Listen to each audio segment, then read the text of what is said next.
Olá, querido. Quando Deus estabeleceu o primeiro casamento no Jardim do Éden, jamais pensou em dar conselhos bíblicos para salvar o casamento. Porque Adão e Eva eram seres perfeitos. O problema com nós é que depois da entrada do pecado já não somos mais seres perfeitos.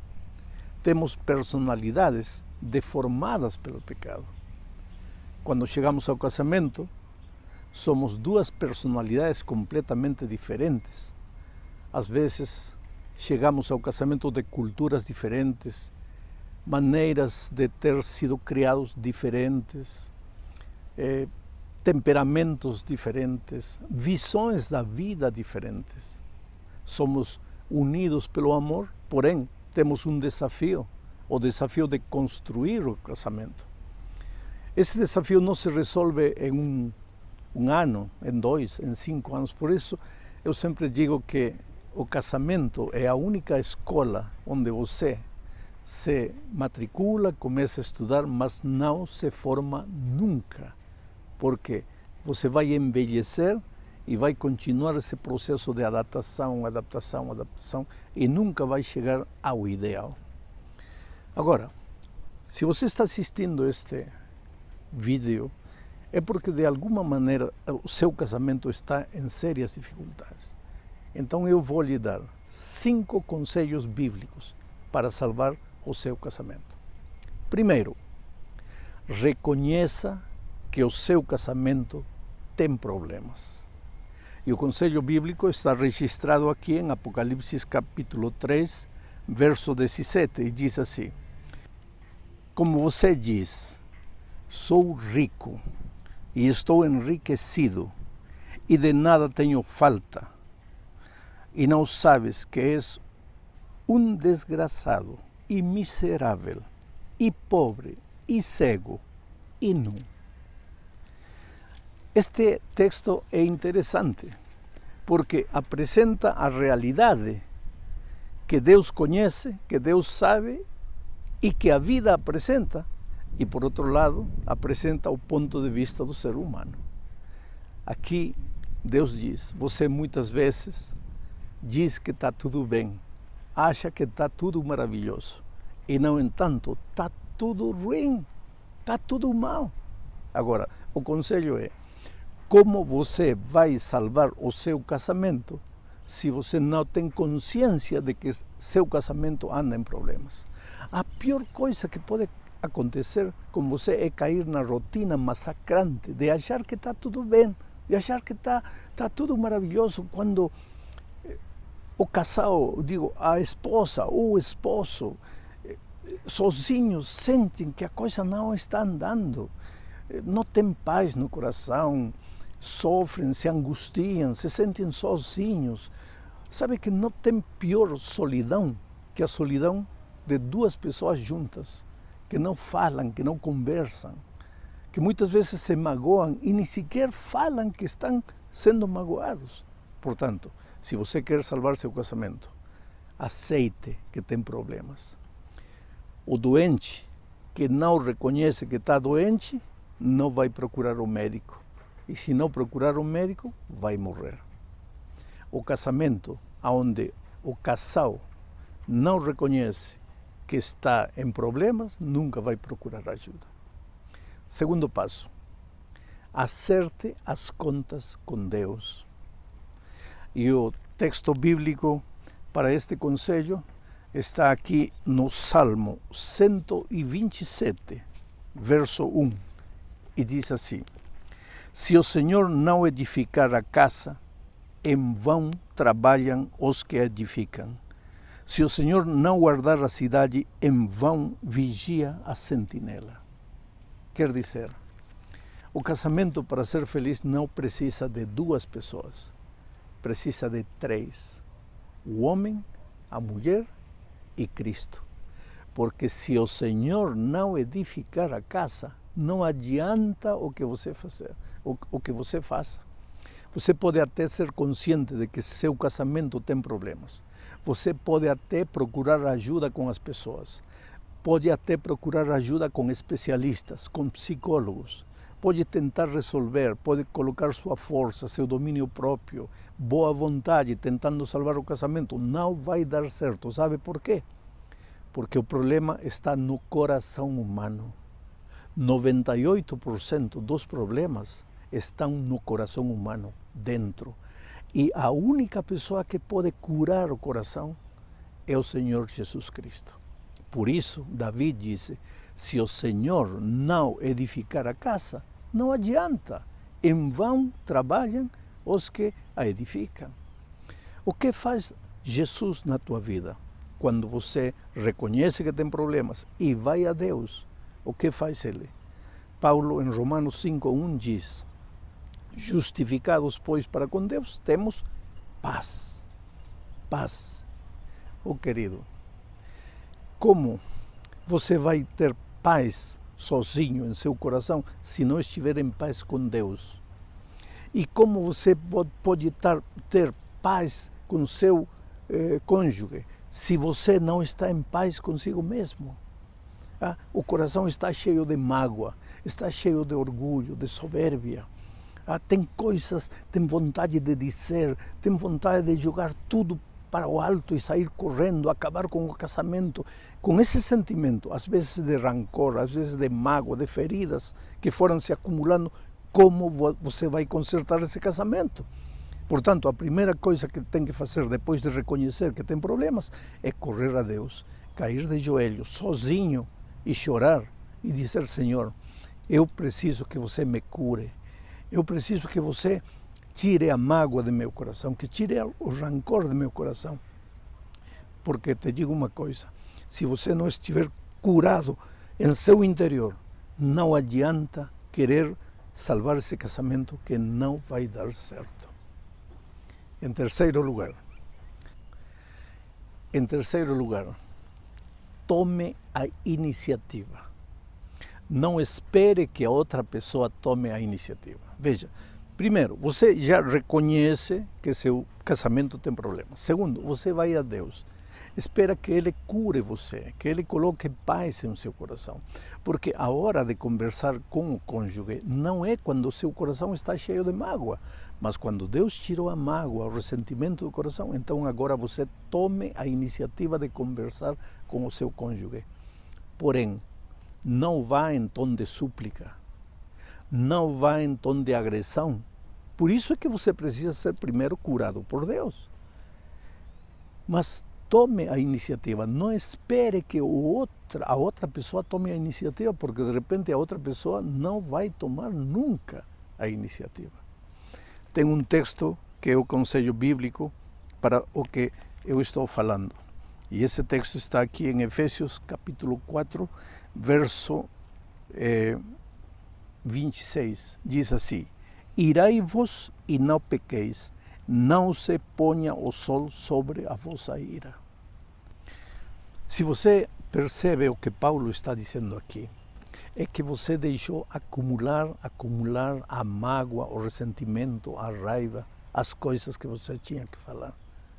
Você não falou na hora. O que Paulo está dizendo assim, se aconteceu algo entre você e seu cônjuge, você precisa falar, você precisa conversar, não na hora da raiva, mas quando as coisas se acalmarem, converse, diga o que você não gostou, diga o que ambos precisam melhorar, conversem, troquem ideias. Mas acontece que o ser humano deixa acumular, e quando já não aguenta mais, aí explode e fala tudo de uma vez. Aí não resolve nada. Agora, vá, procure seu cônjuge, não em tom de súplica, porque o casamento não se construi de um. Para dar certo o casamento, ambos têm que estar de acordo. Ambos têm que querer, ambos têm que tentar resolver. Agora, e que faço eu? Você vai me dizer, se meu cônjuge não quer salvar o casamento, ele falou para mim, vamos dizer assim, ou ela falou para mim, não amo mais você, eu quero um tempo para pensar, ou eu quero ficar sozinho, eu cheguei à conclusão de que não dá certo, eu já tentei. O que você faz quando você toma a iniciativa e a outra pessoa não quer? Pois aí, um casamento não se constrói de a um. Há coisas tristes, há realidades tristes. E veja, quando você ama uma pessoa e ela diz que não ama mais você, ela não quer saber mais de você, mas você insiste, insiste, você suplica, você chora, você pede perdão, você se humilha, você não está fazendo nada para salvar esse casamento. Porque um casamento não se salva de a um, se salva de a dois. Mas pastor, eu amo esse homem, ou eu amo essa mulher, eu não consigo viver sem ele. Faz o quê? Ore, ore, ore. Somente Deus pode mudar o coração dessa pessoa. Mas se essa pessoa não quiser mudar, nem Deus pode fazer nada. E que faço aqui? O quê? Simplesmente tem que aceitar uma realidade. E em lugar de pedir a Deus que ajude a salvar um casamento que já não tem salvação, pedir a Deus que te dê paz e te ajude a encarar a vida na realidade dura e cruel que a vida tem. Porque o fato de que a outra pessoa não ama mais você, não quer dizer que você não vale. Não quer dizer que você perdeu o sentido da vida. Você tem que se sobrepor. Só que essa capacidade de se sobrepor às circunstâncias adversas, essa capacidade de vencer, somente Deus pode colocar em seu coração. Vamos fazer um repasso. Primeiro, reconheça que seu casamento tem problemas. Segundo, vai a Deus pedindo que Ele coloque paz em seu coração para resolver o casamento. Terceiro, tome a iniciativa, não em tom agressivo, não em tom de súplica. Quarto passo, converse.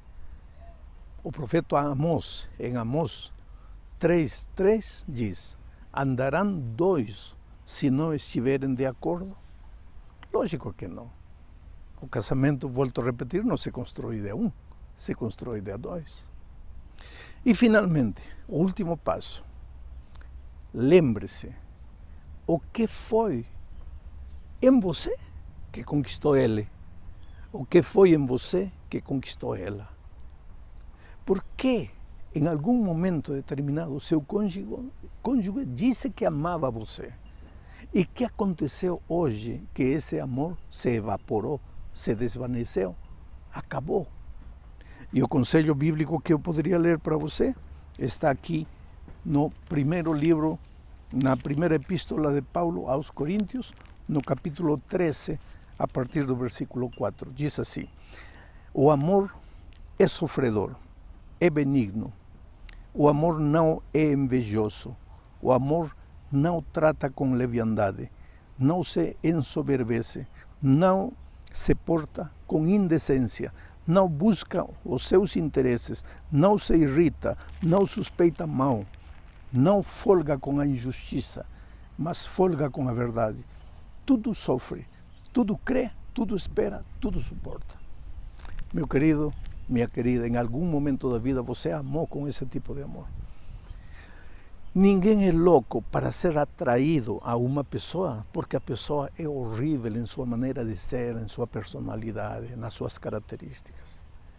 Alguma coisa bonita há dentro de você que atraiu a outra pessoa. E com o correr do tempo, essas coisas bonitas que você tinha foram desaparecendo.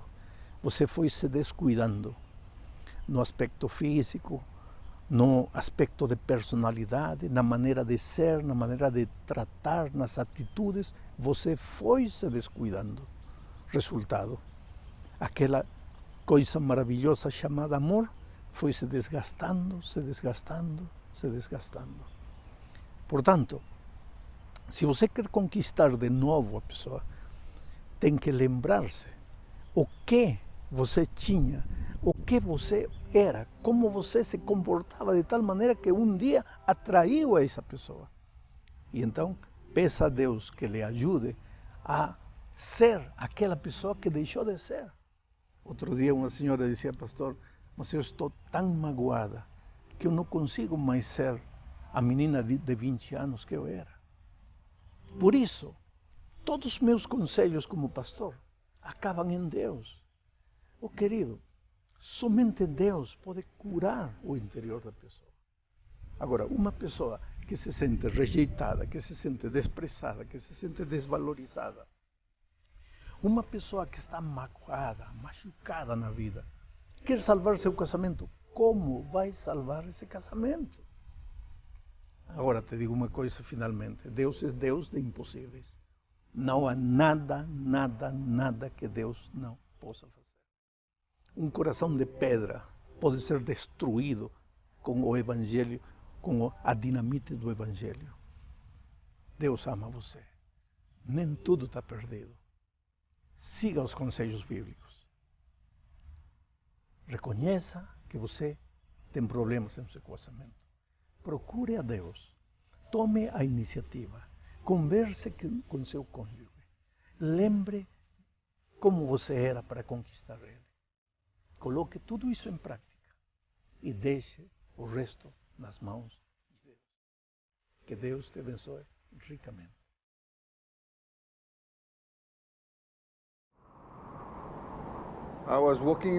Estava a trabalhar no escritório.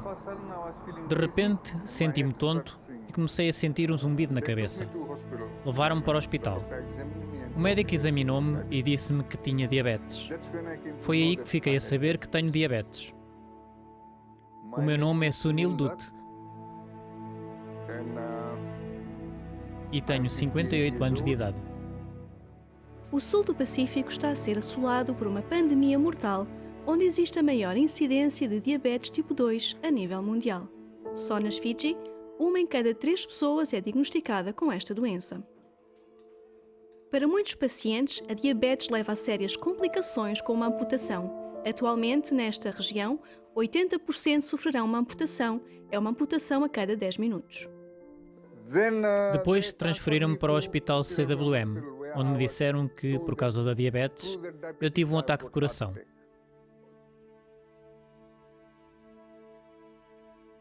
E foi nesse momento, pela primeira vez, que tive o sentimento de que estava arrumado.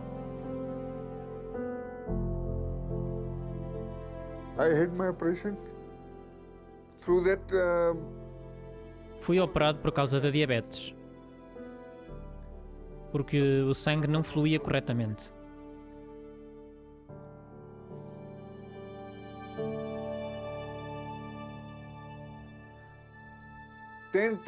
Fui 10 vezes para a sala de operações em Fiji e tiveram de cortar 10 vezes, parte por parte. E hoje não tenho as 2 pernas. Pode-se ver que já eram.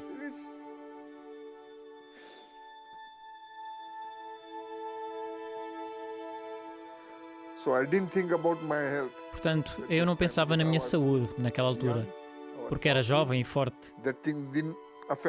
Isso não me afetava naquela altura, mas quando estive no hospital, foi aí que comecei a pensar no que tinha feito com a minha vida.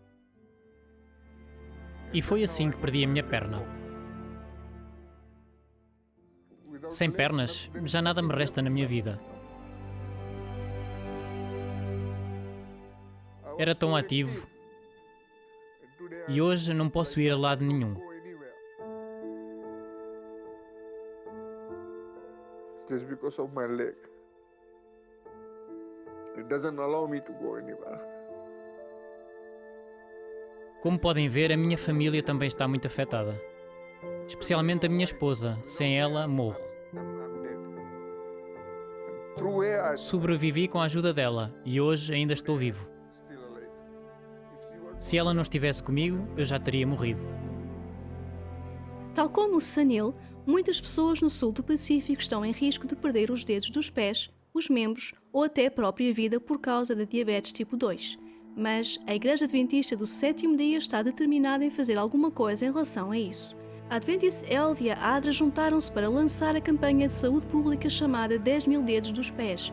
A campanha visa salvar a vida e os membros das pessoas afetadas por esta trágica doença através de uma abordagem multifaseada. Uma parte da oferta do 13º sábado deste trimestre irá proporcionar aos pacientes e às suas famílias kits de diagnóstico de fácil utilização para detectar diabetes tipo 2.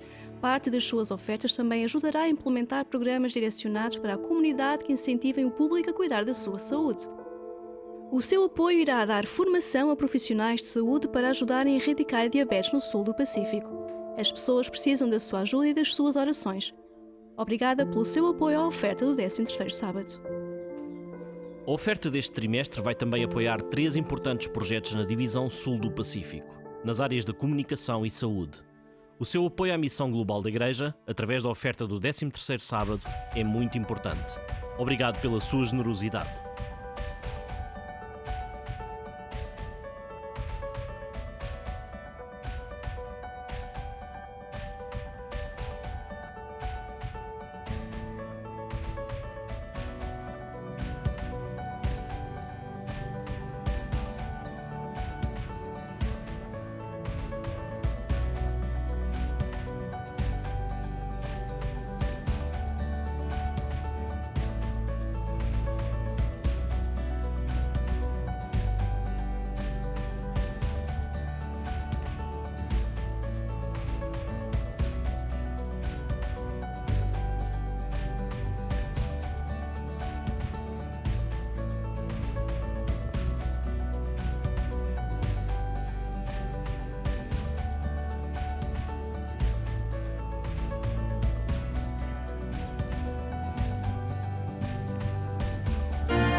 Vamos ler a palavra do Senhor em 2 de Coríntios 6 e 7. E digo isto, que o que semeia pouco, também se fará. E o que semeia em abundância também se fará. Cada um contribua segundo propôs no seu coração, não com tristeza ou por necessidade, porque Deus ama ao que dá com alegria.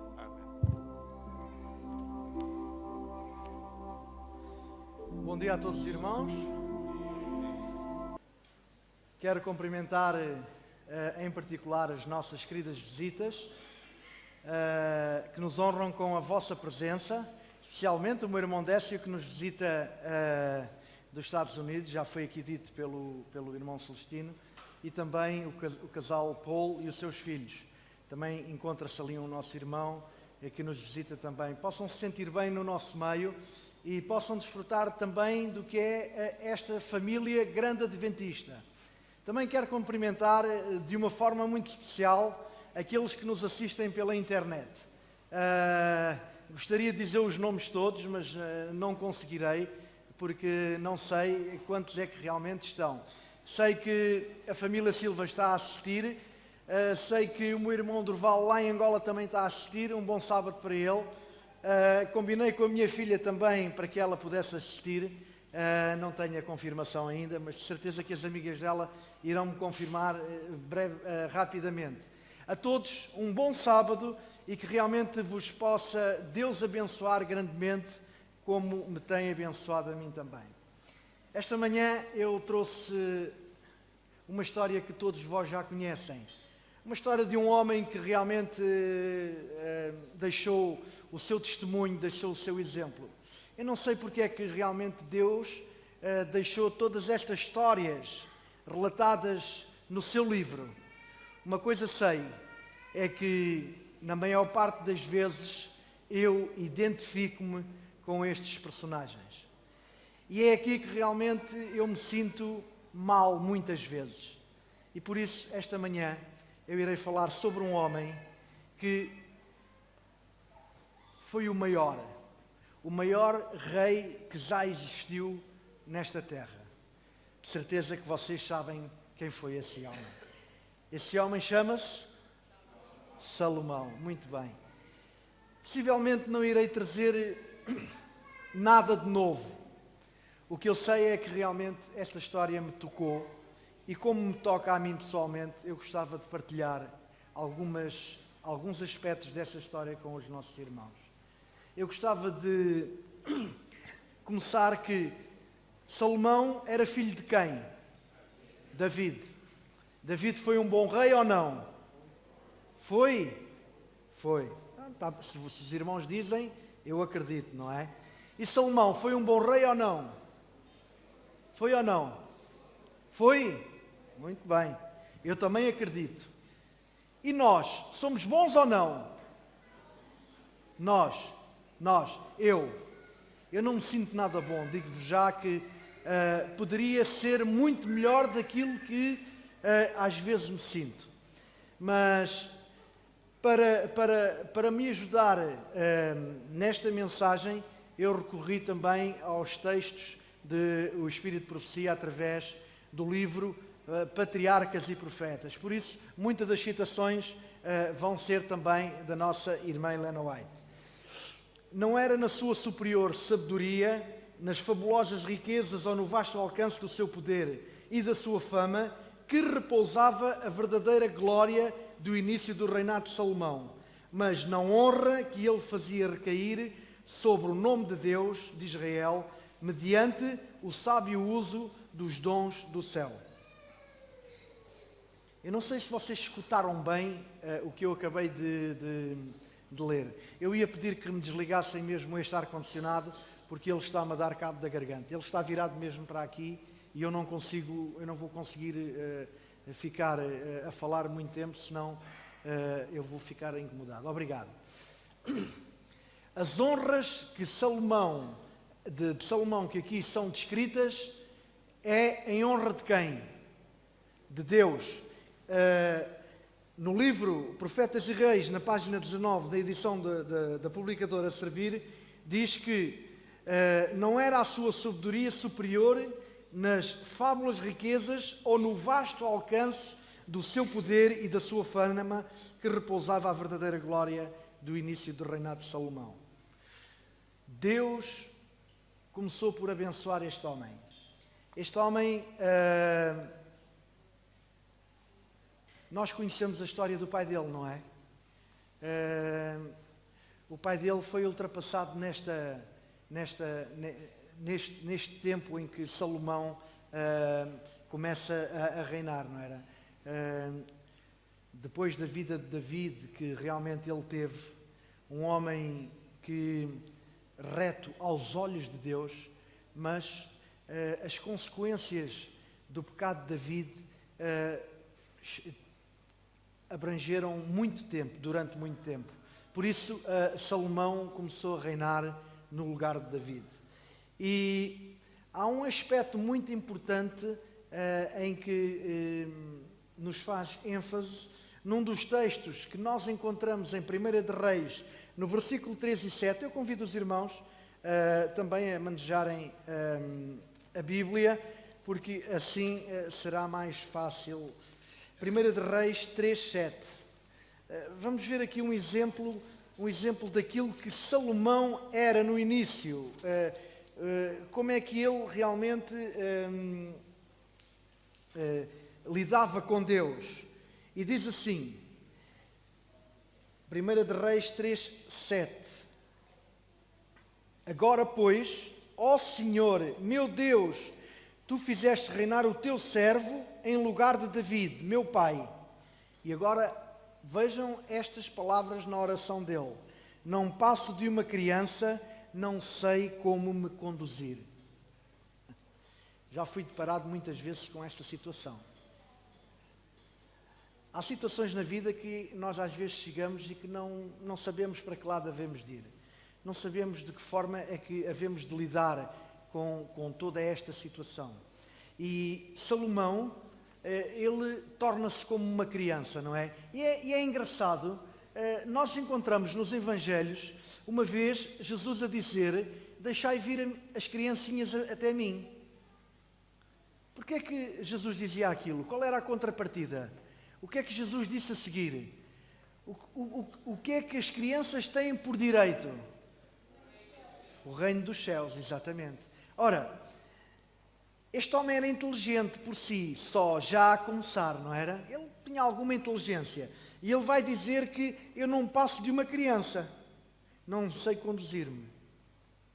Se nós nos tornarmos como crianças e nos deixarmos conduzir por Deus, o que é que vai acontecer? O que é que nós vamos herdar? Vamos herdar o quê? A vida eterna. Eu não sei se vocês querem herdar a vida eterna ou não. Eu quero.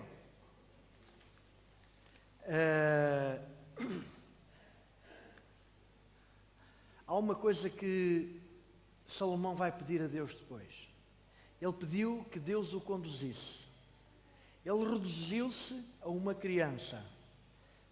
E depois vai pedir uma coisa a Deus. Sabem? Um texto que nós encontramos em Tiago, no capítulo 1, versículo 5, e eu gostava de ler com vocês também. Tiago, capítulo 1, versículo 5, diz assim: se porém alguns de vós necessita de sabedoria, peça a quem? A Deus. Porquê? Peça a Deus porquê? Porque Deus dá de toda, porque a todos dá liberalmente e nada lhes impropera e ser-lhes-á concedida. Eu tenho aqui outra tradução, não é?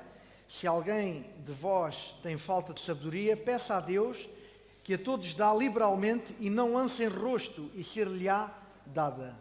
Eu gostava de fazer aos meus irmãos uma pergunta esta manhã. Alguma vez vocês na vossa oração já pediram sabedoria a Deus?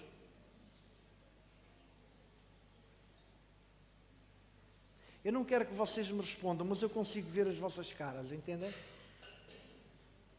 Alguma vez na nossa oração, lá no nosso quarto, pedimos: olha meu Deus, dá-me sabedoria. E que tipo de sabedoria é que nós pedimos a Deus? Eu estou a olhar ali para os jovens. Eu acho que quando estão na altura dos testes, eles pedem sabedoria para que Deus lhes possa lembrar o que estudaram. Mas se eles não estudaram, de certeza absoluta que não vai funcionar.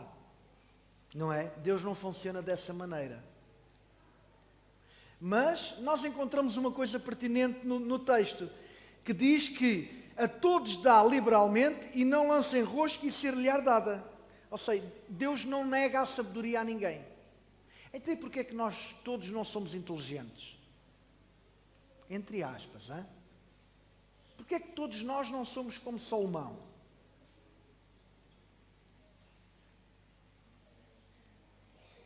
A meditação desta manhã vai-nos dizer porque é que eu não sou como Salomão. Porque, na melhor das hipóteses, eu não procuro a Deus. Porque se eu procurasse a Deus, na melhor das hipóteses, eu acredito que esta igreja não era suficiente para esta zona do Barreiro. Querem ver o que é que aconteceu com a sabedoria de Salomão? O Deus que servimos, e nós já ouvimos isto muitas vezes, o Deus que servimos não faz acepções de pessoas. Ou seja, Deus não tem só sabedoria para uns e não tem sabedoria para outros. Não, Deus não faz acepções de pessoas. E mais, necessariamente os homens precisam de assumir responsabilidades, mas em vez de disputar a supremacia, aquele que é verdadeiro líder orará por um coração entendido para poder discernir entre o bem e o mal. Todos nós almejamos de alguma forma termos responsabilidades. E essas responsabilidades são-nos atribuídas por quem? Por Deus. Assim como Deus deu sabedoria e responsabilidade a Salomão para uma nação, não é? Só aqui um bocadinho à parte. No tempo de Salomão não havia guerras com ninguém. Não havia guerras com aqueles povos que ali circundavam, entendem? É preciso ser muito inteligente para não haver guerras. Porque às vezes nós, sem querer, e porque Satanás nos instiga a isso, nós criamos guerras às vezes que não as conseguimos controlar. E neste tempo em que Salomão viveu, não havia guerras. O texto bíblico é muito claro sobre esta questão. E querem ver, e todos os homens precisam de assumir responsabilidades. Todos vocês necessitam de ter responsabilidades. Agora, como é que nós lidamos com essas responsabilidades? Qual é a responsabilidade de um cristão? Vocês sabem qual é a responsabilidade de um cristão? É fazer quê? É fazer o quê? Qual é a responsabilidade de um cristão? É fazer quê? Outros quê? Outros discípulos, outros cristãos. Esta é a nossa responsabilidade. Um dia quando conhecemos Jesus, não é? Nós assumimos essa responsabilidade de também dar a conhecer aos outros Jesus. Mas, sabem o que é que acontece? A sabedoria de Salomão desejou acima de riquezas, honra ou vida prolongada. Foi-lhe dada por Deus. O seu pedido de acuidade mental, largueza de coração e brandura de espírito foi satisfeita. Podem verificar este texto na página 18 e 19 do livro Profetas e Reis. Deus deseja que escolhamos o celestial em vez do terreno. E neste momento, nós encontramos este homem a escolher isso. E quando nós fazemos boas escolhas, o que é que acontece na nossa vida? Acontecem coisas boas ou más? Boas, não é?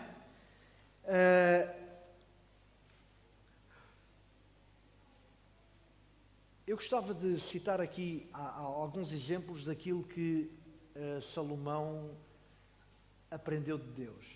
Num dos textos que nós encontramos, agora outra vez em 1 de Reis, no capítulo 4, e no versículo 33, nós vamos encontrar aqui um texto em que, na realidade, nós vamos saber o que é que Salomão sabia. O que é que Salomão aprendeu durante aquele tempo todo? E diz assim, no versículo 33 do capítulo 5, diz assim: discorreu sobre, vejam bem, todas as plantas desde o cedro que está no Líbano até ao hisopo que brota do muro, o hisopo eu penso que seja uma trepadeira. Também falou dos animais, das aves, dos répteis e dos peixes. Hoje é fácil nós termos um conhecimento muito vasto, não é? Nós temos pessoas na nossa sociedade, cientistas e investigadores, que, por exemplo, eu não sei que animais é que vocês gostam mais, não é? Mas hoje nós temos alguns programas que podemos ver os animais que nós gostamos. Por exemplo, os tubarões, não é? Eu já vi programas de tubarões e já aprendi muito com os tubarões, não é? E aquilo que eu aprendi foi a vida de um homem ou de uma mulher que se dedicou ao estudo dos tubarões. Vocês sabem, por exemplo, quantas vezes é que uma formiga consegue aguentar em peso sobre ela? Sabem dizer quantos quilos é que elas podem? Os jovens sabem? Uma formiga com quantos quilos é que consegue aguentar? 20 vezes o seu peso. Se a formiga pesasse como um ser humano na média dos 70 quilos, quantos quilos é que uma formiga podia levantar? Vá lá. Vocês estão a pensar ou não? E o que é que vocês pensem? 1400. Vejam bem, se eu fosse como uma formiga, eu no mínimo levantava 1400 quilos. Mas eu hoje sei. Como é que Salomão sabia estas coisas? Salomão sabia falar sobre a agricultura, ou seja, sobre as árvores. Salomão sabia falar sobre as aves do céu. Eu só conheço aí meia dúzia, mais ou menos, é que sei o nome delas. Vá, uma dúzia no máximo, não é? Ele sabia falar sobre os répteis. Mas porquê é que os répteis aparecem aqui também? Já pensaram nisto? A maior parte das pessoas não gosta de répteis. Mas diz o texto bíblico que ele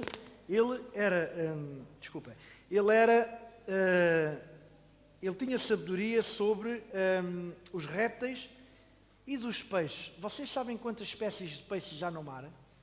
Eu não sei. Mas hoje é fácil saber. A gente vai ao Google, escreve lá a pergunta, não é? E a gente sabe logo. Mas naquela altura, eu estava a estudar este texto e estava a pensar assim, puxa, eu acho que a vida de Salomão não deu para estudar estas coisas todas, não é? Falar sobre uma ave que...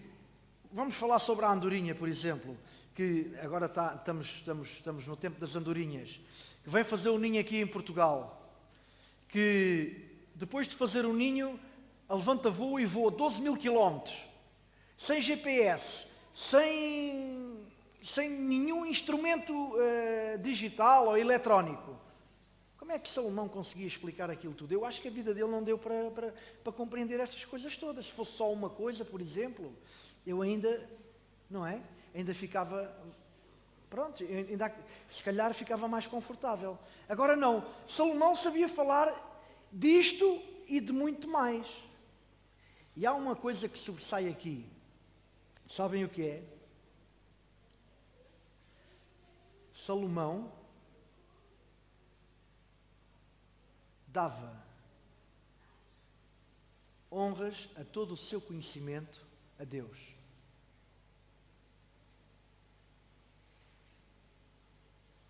Vocês conhecem os textos e a vida de Salomão? Diz que as pessoas dos outros países vinham visitar aquele homem.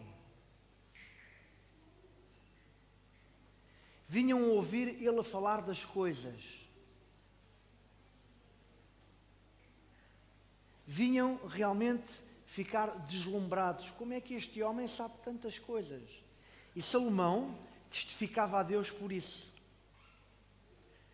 Salomão dizia que quem isto tudo fez foi Deus. E a honra era para Deus. E Salomão crescia em sabedoria. Eu não sei qual é a vossa profissão. Eu não sei se vocês gostam ou não da vossa profissão. Eu posso dizer que eu gosto da minha profissão. eu acho que se não gostasse daquilo que eu faço, eu acho que não era capaz de fazer. E muitas vezes na minha profissão, eu tenho que pedir a Deus, através da oração, não é? Que Ele me ajude a resolver este problema e aquele problema. Mas às vezes as coisas não se resolvem assim. É incrível. Mas no final do trabalho, eu tenho por hábito agradecer sempre a Deus por Ele ter me ajudado. E às vezes tenho experiência com os meus colegas que eu digo assim: se não fosse por Deus eu não conseguia fazer isto. Não, qual Deus, qual carapuça. Não, o meu Criador é que me ajuda realmente a fazer isto. O que é que eu estou a fazer? Eu estou a testemunhar de quem é o meu Criador. E era isto também que Salomão fazia quando aqueles povos vinham ter com ele testemunhava dele. Diz mais, e isto para mim foi fascinante. A sabedoria de Salomão, divinamente inspirada, encontrou a expressão em cânticos de louvor e em muitos provérbios. Eu aqui poderia especular, bem, mas isto se calhar já era genética, não é? O pai dele também já tinha muitos cânticos e também ele falava com Deus através do cântico também. Nós encontramos David a falar com Deus e a expressar-se a Deus através do cântico. E vejam bem, eu não sei se vocês têm esta expressão ou não. Lembrem-se na vossa vida de algum dia estarem totalmente desanimados, não saberem para que lado há de se virar.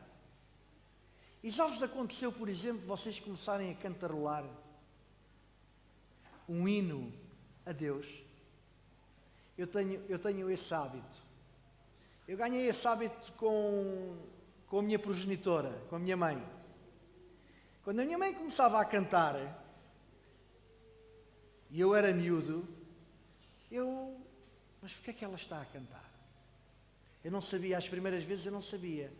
Mas o facto é que quando ela começava a cantar, eu sabia que ela estava desorientada. Às vezes era sexta-feira, à tarde já, e se há coisas que a minha mãe gostava de ter pronto, era tudo antes que chegasse o pôr do sol. Às vezes faltava tão pouco tempo que ela andava de um lado para o outro, ninguém a ajudava e estava mesmo desorientada. Ela começava a cantar. Eu sei várias músicas que ela cantava. Eu hoje canto essas mesmas músicas no meu coração, quando eu estou estressado. Hoje é a palavra que nós temos no nosso vocabulário para dizer que estamos chateados ou estamos estressados. E o facto é que isso muda o nosso coração. Mas isto não é novo, isto já vem lá de Salomão, vem de Davi. Vocês lembram-se do Salmo 23 de Davi? Ainda que eu andasse pelo vale da sombra da morte, porquê? Porque tu estás comigo. O cristianismo hoje faz-me confusão. Sabem porquê? Os cristãos têm a solução para todos os problemas. Acreditam nisto ou não? Acreditam que os cristãos têm a solução para todos os problemas ou não? Se me der uma dor de barriga agora, o que é que vocês me aconselham? Um chazinho, não sei o quê, mais isto, mais aquilo, mais aquele outro. Mas os cristãos têm uma forma de viver, às vezes, que não é muito correta. Sabem qual é? Sabemos a solução para os outros e não sabemos a solução para nós. Ou seja, não pomos em prática aquilo que realmente transmitimos. Não pomos em prática Cristo. E no momento em que nós deixamos de pôr em prática Cristo na nossa vida, as coisas acontecem, não é? Se eu tivesse... Viram há bocado o boletim missionário, não é? O testemunho daquele homem. Aquele homem dizia que se eu tivesse cuidado com a minha alimentação, se eu não fosse tão... Entendem? E hoje em dia nós encontramos os cristãos nessa situação também. Porque não pomos em prática aquilo que nós acreditamos. Nós acreditamos plenamente em Cristo, mas não pomos Cristo em prática. Oxalá Salomão tivesse estado atento a estas maravilhosas palavras de sabedoria nos seus últimos anos. Está a mudar aqui qualquer coisa.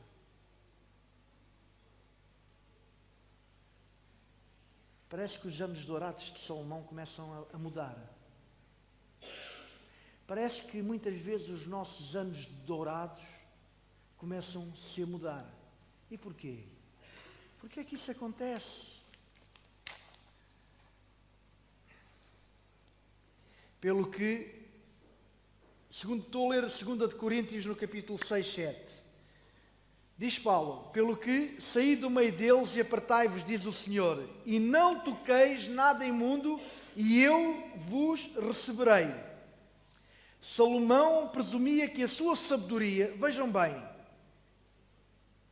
ao fim de alguns anos, Salomão presumia que a sua sabedoria e o poder do seu exemplo haveriam de levar as suas esposas da idolatria à adoração do verdadeiro Deus. E também que as alianças assim formadas atrairiam as nações vizinhas a um contacto mais íntimo com Israel. Sabem o que é que diz o texto a seguir? Esperança vã. Quando nós pensamos que vamos converter os nossos irmãos, que não são. Somos tão letrados neste livro. Há pessoas que sabem este livro até de cor quase. Hein? Salomão começou a pensar que, pronto, ele fez muitas alianças com aqueles povos.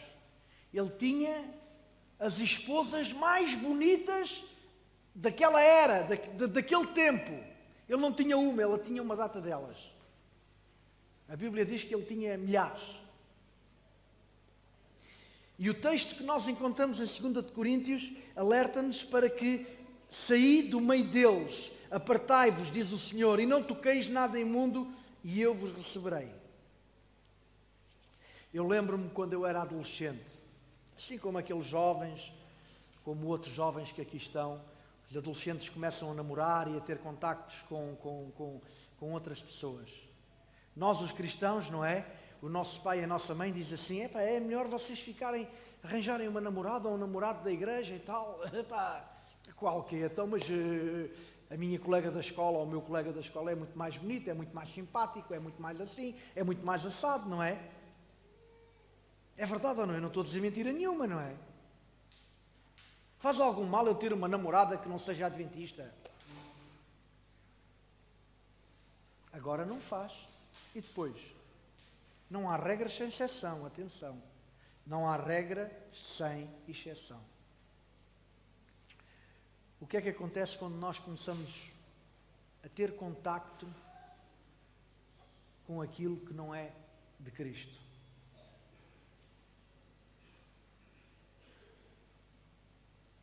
Vocês nunca ouviram dizer um pai ou uma mãe assim, isso não é bem assim na educação, temos que arranjar um meio termo. Eu já disse isso muitas vezes, atenção. Hein?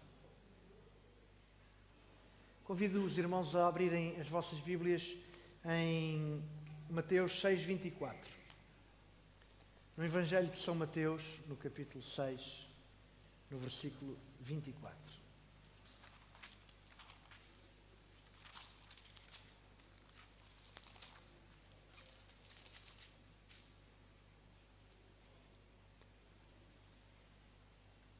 O que é que lá diz? Ninguém pode servir a quantos senhores? 2 senhores. Porque ou há de aborrecer-se de um e amar o outro, ou se devotará a um e desprezará o outro. Não podereis, ou não podeis servir a Deus e às riquezas. Vocês encontraram algum meio termo nestas palavras ou não? Existe aqui algum meio termo? Existe um se? Bem, mas não transformarmos isto numa coisa má, não é? Porque às vezes, porque nós pensamos muitas vezes que eu podia vos apresentar aqui alguém que é mais entendido nas Escrituras do que cada um de vocês, que é Satanás. Ele pode pegar nisto e distorcer nas nossas mentes, não é? Lembram-se de Josué, um bocadinho antes ainda de Salomão. Josué, no fim da carreira dele, disse para o povo, virou-se para a igreja de então, disse assim: eu e a minha família temos um propósito. Qual era esse propósito? Serviremos ao Senhor. Quem é que Josué estava a escolher? Estava a escolher a quem? A que Senhor é que Josué escolheu? E neste momento, Salomão estava a tentar escolher a Deus e agradar as esposas. Não, eu vou convertê-las. Eu se calhar vou fazer um altar pequenino a elas e tal, e aquilo... Acham que Salomão conseguiu?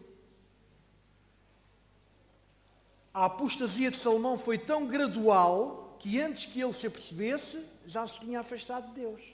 Já aconteceu com vocês alguma vez isso? Olhem, deixem-me dizer uma coisa, comigo já aconteceu isto. A gente nem dá por isso. É uma coisa hoje, uma coisa amanhã, uma coisa depois, e depois, e depois, e depois, e às tantas parece que nada faz mal. E às tantas até estamos a pregar que realmente, não é bem assim. A gente está a ver por aquele lado, mas se calhar não é bem assim. Estão a ver? Não é com sal que nós apanhamos moscas. É com açúcar.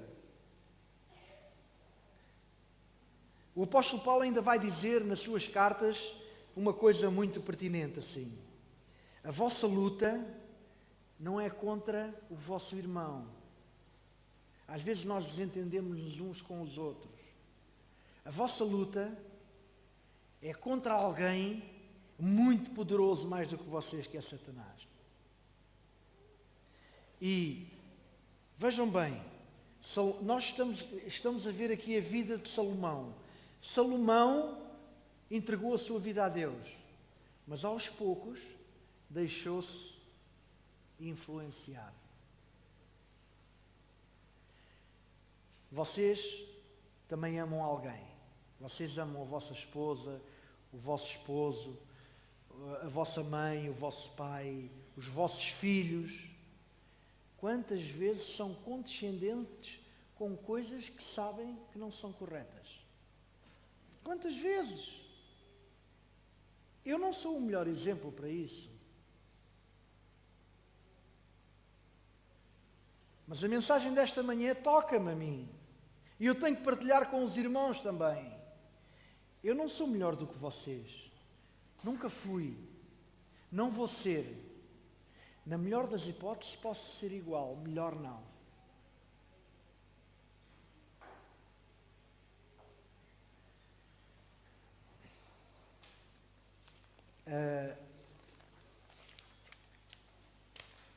Eu um dia tenho a esperança de encontrar este homem, que é Salomão. Eu quero encontrá-lo, eu quero conversar com ele também. A bênção do Senhor é que enriquece e não acrescenta dores. Provérbios, capítulo 10, versículo 22. No meio da prosperidade ronda o perigo. E agora vejam bem, para este exemplo, vejam e foquem este exemplo. Não é o copo vazio que se torna difícil de ser transportado. É o copo cheio que precisa de ser cuidadosamente equilibrado para ser conduzido. Aflição e adversidades podem causar tristeza, mas a prosperidade que representa maior perigo para a vida espiritual. A não ser que o ser humano esteja em constante submissão à vontade de Deus e a não ser que seja santificado pela verdade a prosperidade fará com que ressurja a inclinação natural para a presunção. No vale da humilhação, onde homens dependem de Deus para serem ensinados e guiados, em cada passo há relativa segurança. Estas palavras não são minhas. Se fossem minhas, vocês até podiam dizer assim, bem, mas se calhar ele não está a dizer aquilo da melhor forma. Mas estas palavras não são minhas, mas são para mim. Porque sempre que a ambição e o orgulho são tolerados, a vida é manchada, pois o orgulho, não sentindo necessidade, cerra o coração às bênçãos infinitas do céu. Durão, tu és orgulhoso? O Durão não estava à espera que eu lhe fizesse esta pergunta. És orgulhoso, Durão? Não sabes? Eu sou orgulhoso.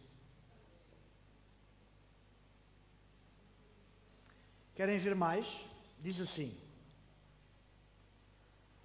todos os pecados e excessos de Salomão podem ser atribuídos ao seu grande erro de ter deixado de confiar em Deus para a obtenção de sabedoria e de ter deixado de andar humildemente com Ele.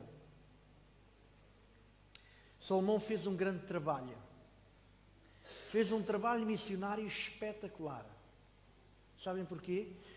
Em 1 de Reis, no versículo 4:34, diz assim: e vinham de todos os povos a ouvir da sabedoria de Salomão, e todos os reis da terra que tinham ouvido a sua sabedoria.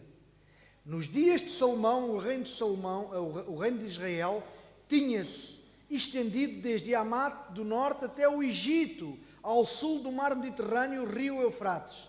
Através deste território corriam muitas vias naturais do mundo comercial e as caravanas das terras distantes atravessavam-nas constantemente. Assim foi dada a Salomão e ao seu povo a oportunidade de revelarem aos homens de todas as nações o carácter do Rei dos Reis e ensinar-lhes reverência e obediência a Ele. Que espetáculo de trabalho missionário! Este homem fez um trabalho missionário brutal. O exemplo dele era visto. Ele não precisava de falar. As pessoas falavam por ele. E vejam bem, hoje é fácil visitar entre estes países.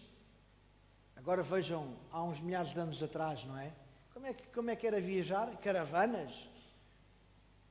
Vocês sabem quantos quilómetros é que uma pessoa faz a andar? Os jovens sabem quantos quilómetros é que uma pessoa faz a andar por dia? Mais ou menos uma média.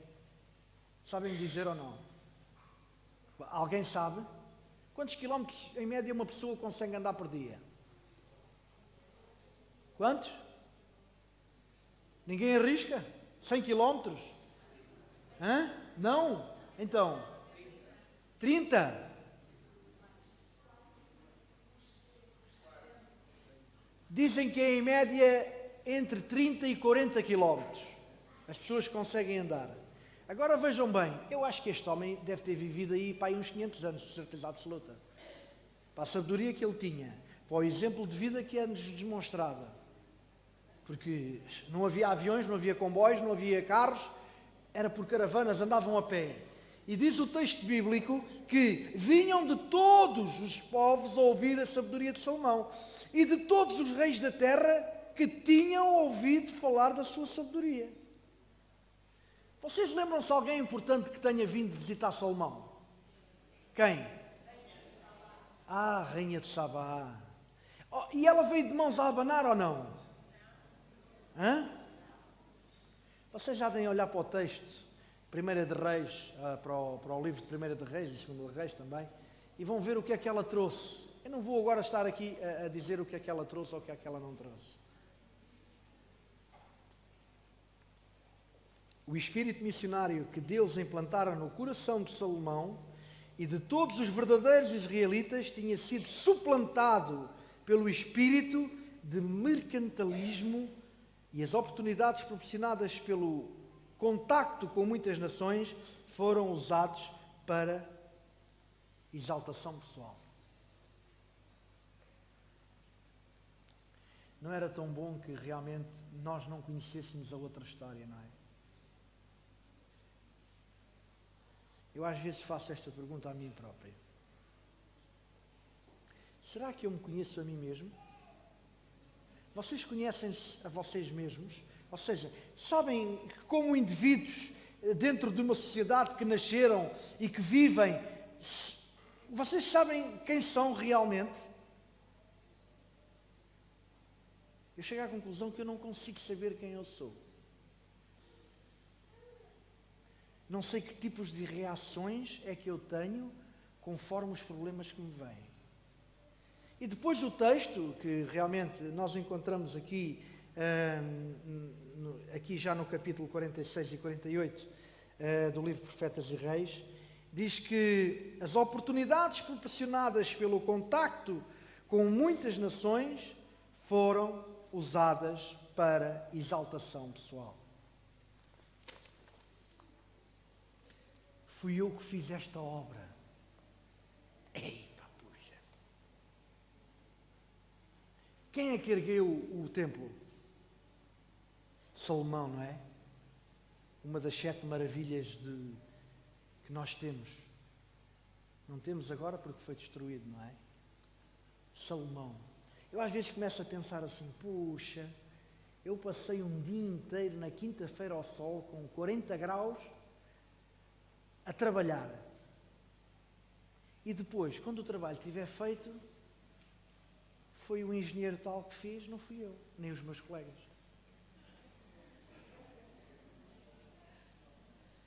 Realmente eu gostava de ter visto Salomão a carregar aqueles padragulhos também grandes. Mas o nome de quem é que ele lá está é de Salomão. E agora o texto diz-nos que foi para exaltação. Eu construí aquele prédio. Espetacular. Mas quando foi preciso abrir os roços, não é? Naquele botão que é, os dedos ficaram martelados, porque o martelo às vezes falha, não é? O martelo às vezes falha, não é? E depois, como é que é? Quem é que fez? Foi Sua Excelência, aquele senhor, o Salomão, que fez. É verdade que Deus deu-lhes sabedoria, não é? É verdade que Deus dá sabedoria a cada um de vocês e a mim. Não há dúvida disso. Mas de quem é o mérito? É de Salomão ou é de Deus? É do Dírio ou é de Deus? É de vocês ou é de Deus? De quem é o mérito?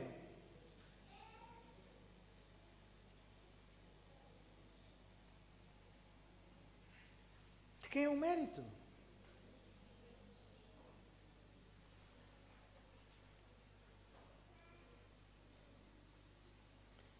Convido a abrirem as vossas Bíblias em Eclesiastes, no capítulo 2 e no versículo 11.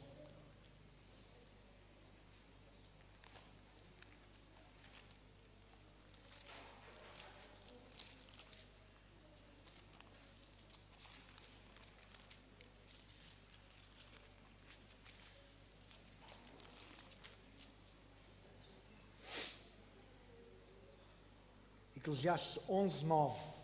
Peço desculpa. Desculpem. 11, Eclesiastes 2, 11. Assim é que é. Peço desculpa. É que são dois textos que eu tenho aqui que realmente... Então diz assim. Sabem que palavras são estas? São palavras de Salomão, não são minhas. Diz assim: considerei todas as obras que fizeram as minhas mãos, como também o trabalho que eu, com fadigas, havia feito, e eis que tudo era vaidade e correr atrás do vento, e nenhum proveito havia debaixo do sol. Eu gostava de ser como Salomão. Eu agora não vou perguntar ao Durão se ele é vaidoso. Eu sou vaidoso. Vocês são vaidosos ou não? Eu acho que sim. Pela forma que eu olho para vocês, pelo menos, eu considero que são vaidosos. Estou a brincar. Depois de Salomão ter construído todo aquele império, ele vai reconhecer que aquilo é tudo vaidade. Vocês conseguem compreender isto? É fácil ser cristão ou não? O que é que acham? Então, mas o meu propósito é trabalhar para Cristo. mas depois o resultado às vezes não é o melhor. Por isso é que eu às vezes pego naquele exemplo de Paulo. Ele diz assim: aquilo que quero fazer, não faço. E aquilo que quero fazer,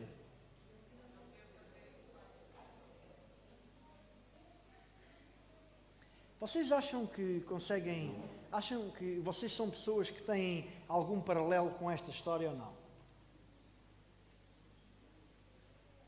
Eu às vezes fico danado, mas mesmo danado. Quando é atribuído os louros a outra pessoa que não merece, ferve aqui isto tudo por dentro. Acreditem que ferve. Fico mesmo... Então, mas aquilo não teve nada a ver com aquilo, é que leva aos louros, aquilo fartou-se de trabalhar e não faz. Não é muito mais fácil nós atribuirmos a Deus? E assim já não há confusões nenhumas. E agora Salomão teve um despertar tardio, que ele vai dizer: olhei para todas as obras que fizeram as minhas mãos, não é? Ele também diz que trabalhou, eu acredito. E eis que tudo era vaidade e aflição de espírito. Conseguem compreender isto? Vejam mais. No entanto, o caso de Salomão encontra-se diante de nós como um farol de advertência. Quando você, idoso, peregrino, que travou as batalhas da vida, pensa estar em pé, veja e que não caia.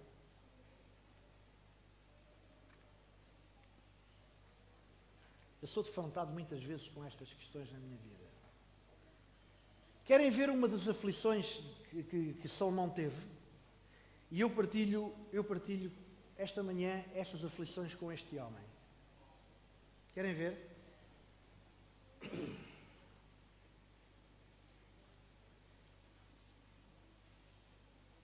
Ninguém se aventure no caminho do pecado como ele o fez, na esperança que também possa recuperar. Com o pecado só se pode condescender com o risco da perda da família infinita. Desculpem. Mas ninguém que tenha caído precisa de se entregar ao desespero. Homens idosos, outrora honrados por Deus, podem ter manchado o carácter sacrificando a virtude no altar da concupiscência, mas ainda há esperança para eles. E se arrependerem, se abandonarem o pecado e se voltarem para Deus, o abuso de talentos nobres, no caso de Salomão, deve servir de advertência a todos. E agora vejam bem, só a bondade é a verdadeira grandeza. Só a bondade é a verdadeira grandeza. E há mais um comentário que aqui nós encontramos, que é o seguinte, eu vou resumi-lo. Salomão arrependeu-se. E cada um de nós também se pode arrepender. E uma das aflições que ele teve foi pelo exemplo que deu. Nós, se lermos a história na íntegra, vamos ver aquele homem angustiado porque será que eu influenciei o meu irmão mal e agora não o consigo recuperar? Vocês já sentiram isto? Alguma coisa que tivessem feito que influenciou o outro e que agora aquele outro ou aquela outra está num caminho de perdição por causa de vocês? Por causa de mim? Salomão sentiu essa aflição. E eu penso que cada um de nós, de alguma forma, também sente essa aflição. Não ter educado bem um filho, não ter reagido bem, não ter sido educado com a mãe ou com o pai, não ter sido uma pessoa cortês com um colega de trabalho, com um colega de escola. E aquela ligação fica cortada.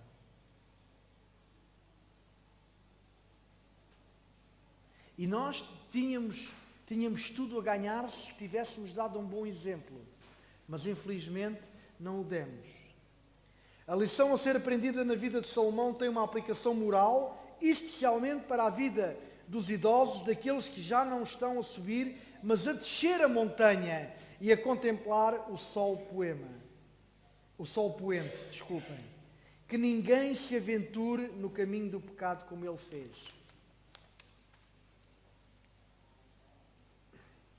No entanto, o caso de Salomão, como eu já disse há bocado, encontra-se como um farol. Encontra-se na nossa vida como um exemplo.